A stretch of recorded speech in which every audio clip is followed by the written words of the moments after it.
I'm wading through a river right now, almost up to my knees in places, and it's full of crocodiles.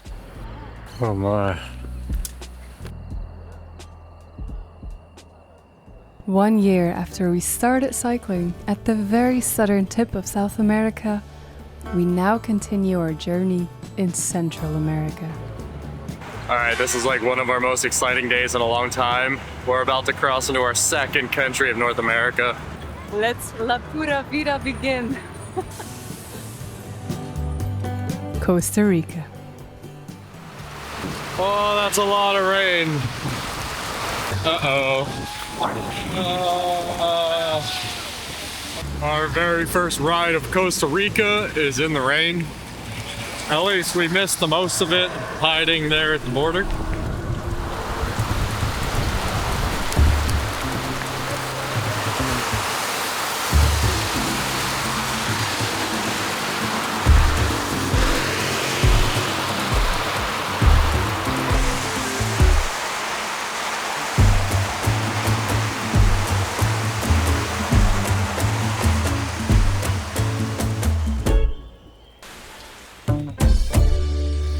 So we're gonna see if we can't like slip in to the middle of this somewhere and set up camp, call it home for the night.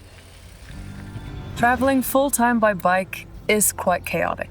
Mostly it's a challenge for us to stay healthy and hydrated. Out here, we eat too many processed foods and not nearly enough veggies or fruits. And that's why we prefer to keep our nutrition more consistent with AG1, today's sponsor of this video. AG1 NextGen is a daily health drink clinically shown to support gut health and fill in common nutrient gaps. With over 75 ingredients, including 5 probiotic strains, AG1 replaces the need for a multivitamin, probiotics, and more. AG1 helps fill nutritional gaps that keep our bodies nourished, and I can feel it supporting my digestion and my immune system. And I personally feel a difference in my energy levels.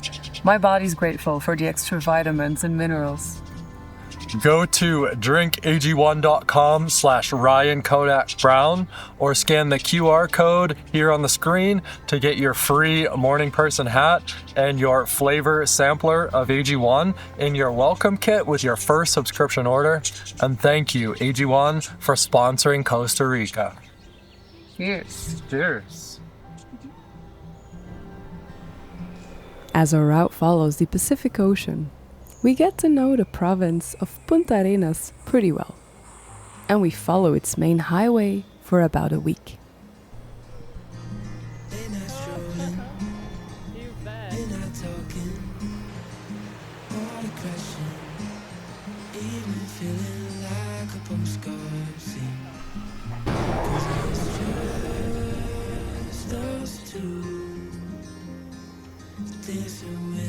Initially, Ryan and I imagined Costa Rica to be full of coconut trees on the beach, and monkeys, tropical jungles, fruit smoothies and waterfalls. It sounds like paradise, right? And in a way, Costa Rica definitely is. Even more so if you have money. Somebody called this the most gentrified country in Latin America, and I think they might be right. Because there are a few aspects that we did not anticipate, such as the steep cost of everyday living. I think now in Costa Rica we will not sleep inside once. It is just too expensive. And never-ending palm oil plantations, causing deforestation and habitat loss. That does not look good. What do you think it is? Palm oil. Oh, is this palm oil? Goodness. That's what we eat too much of. If you haven't seen one for yourself, think of a colossal grid of palms going on for miles and miles and miles. And that's all because we use palm oil in about half of our supermarket products. It's all video. It's all video? Yeah. Okay. Well, so I'm Liron from Denmark, teacher, and on the way to Ushuaia. And we're hanging out in the best place in the world, I guess. Busy highway in Costa Rica. But that's how it is. Oh, been following on YouTube for ages, so big inspiration. Oh, yeah. Oh, yeah. Me too. Hi, I'm Maria. I'm from Germany, from Berlin. I started in the south of Mexico. We are on a crazy highway right now, but it's always amazing to find fellow bikers. Thank you. Ciao. It's a good thing we've got quite some road experience under our belts by now, because trucks flying by you at 80 kilometers an hour still makes you pretty nervous.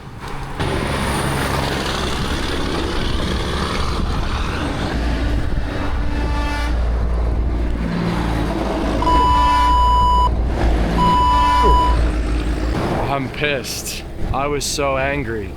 Some truck came up behind me and just started laying on his horn, forced me off the road. Riding here is super sketchy.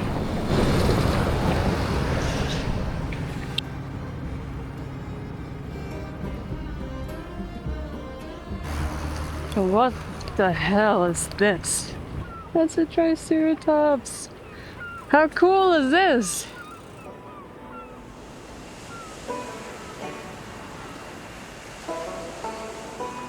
After 1 week in Costa Rica, we arrive in the town of Punta Arenas, translated as Sandy Cape or Sandy Point, which makes sense because the town is a literal pointy strip of land in the Pacific.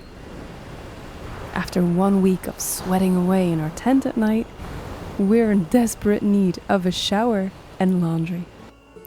So, we scrape our wallets and manage to stay at David's colorful hostel for a fair price, where we can charge our devices and wash ourselves and our gear. This place is so cool. I think Ilsa put it best. She said it reminds her of living in a child's painting. And I think she's kind of right. Some sort of fantasy world. Cool. 2 days later, we board the ferry to the Nicoya Peninsula. All right, now we board the ferry for the Nicoya Peninsula. Here we go. The Nicoya Peninsula is well known for its surfing hubs, hippie festivals, and large expat communities. But we ventured there for different reasons, namely a chance to get us off the busy highway for a bit, and to explore the Nicoya Peninsula bikepacking route, featured on bikepacking.com. It's a week-long, mostly gravel road journey across the peninsula with tons of beach camping. The perfect way to experience Costa Rica more intimately.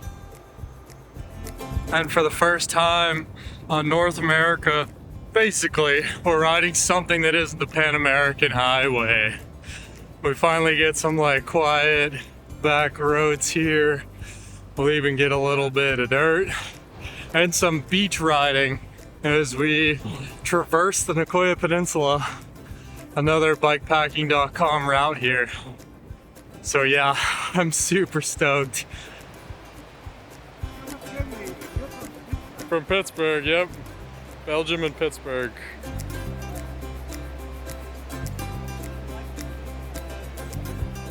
Basically, yeah. Good morning. It's 5:45.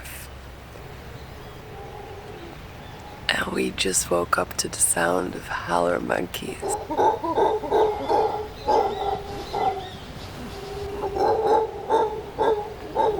Which kind of sounds like your stomach is rumbling when you're hungry. It's awesome.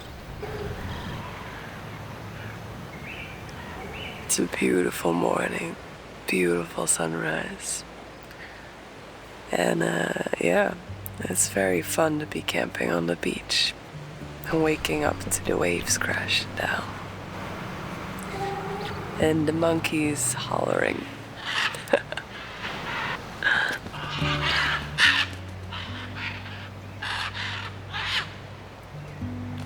And to really experience La Pura Vida, we decide to take it slow. Let's start the Nicoya Peninsula bikepacking route. We cycle no more than 50 kilometers a day and promise each other to swim at least once every day again.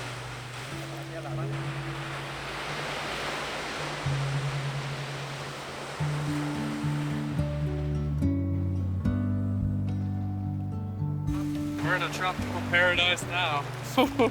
And frankly, this was necessary because we always ended up drenched in sweat. 13 degrees steep. The climbs here are low. It's only 200 meters, but they are sure super steep. Oh. In this crazy heat. Makes it hard going. Being at sea level with very little wind, cycling in the blistering heat brings along a very different rhythm to our day. 35 degrees, over 90 Fahrenheit. Oh shit. And with as much as we sweat on our bicycles, it was a challenge to stay healthy and hydrated. Taking frequent breaks while eating a lot of fruit and drinking energy drinks was the only way to keep us going. ¿Cuánto cuesta? 1,700. Do you have 700? Yeah. Hello. Hello. And so, our cycling days more or less look like this. Wake up at dawn and pack up quickly to avoid the worst of the heat. Stop every hour and a half to cool off and enjoy a cold drink, pipa frio, or piece of fruit. Oh my. I'm wading through a river right now, almost up to my knees in places, and it's full of crocodiles. That's deep. So I'm a little scared. It's a little intimidating, and kind of the water gets a little murky now that my feet are stirring it up. But we can't find the road to get on the other side. Like, we've already crossed the river, but now we can't find the road up out of here. So yeah, I don't know. I don't want to turn on ride all the way back, but we might not have a choice. And the water goes over my knees up here and I can't see the bottom, so I don't know that I want to wade through it. So I think I'm gonna go back, honestly. I don't feel like getting attacked by a crocodile. There's supposed to be crocodiles here on the crocodile bridge, but they're working currently and the bridge is kind of destroyed. And the river is super contaminated and polluted, so no crocodile. Wah, wah, wah. No, you're definitely not supposed to do that.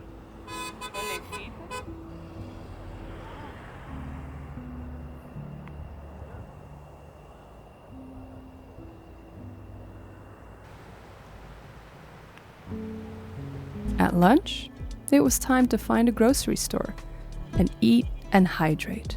One of the things I really enjoy about exploring here by bike is getting to know like local communities, especially things like shopping marts, like grocery stores, and finding out which ones are the cheapest. I can't talk this morning, but the Polly's here in Costa Rica are far and away the way to go. Restaurants were a bit too expensive for us, ranging from $15 to $25 for 2 people for lunch. So, supermarket it is. Hello. What's up? Yeah, I'm salty. You're beautiful. Yeah, you're beautiful.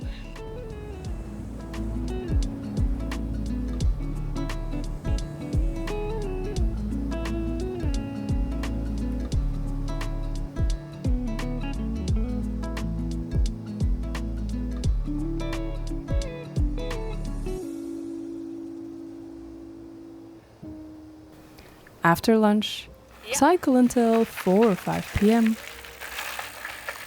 Take a swim in the Pacific and set up the tent at the beach discreetly.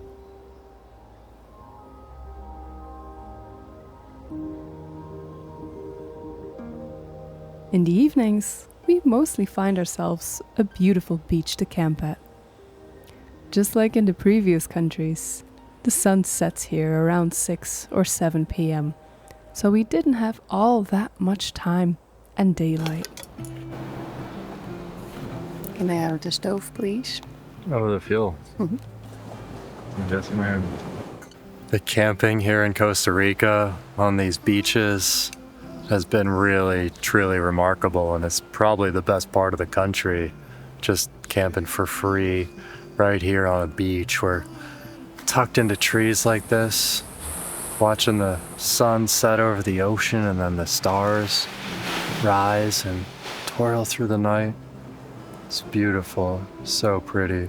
And falling asleep to the sound of the waves over here.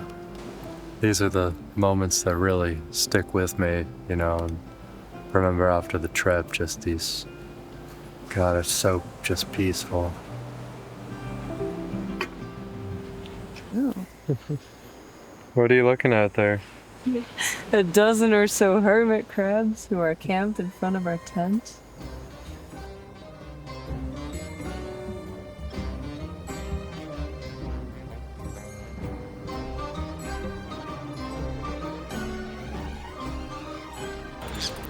We have to admit, as budget travelers, it's a tough destination because prices of attractions, lodging, eating out, and even supermarket food definitely resembles the US and Europe.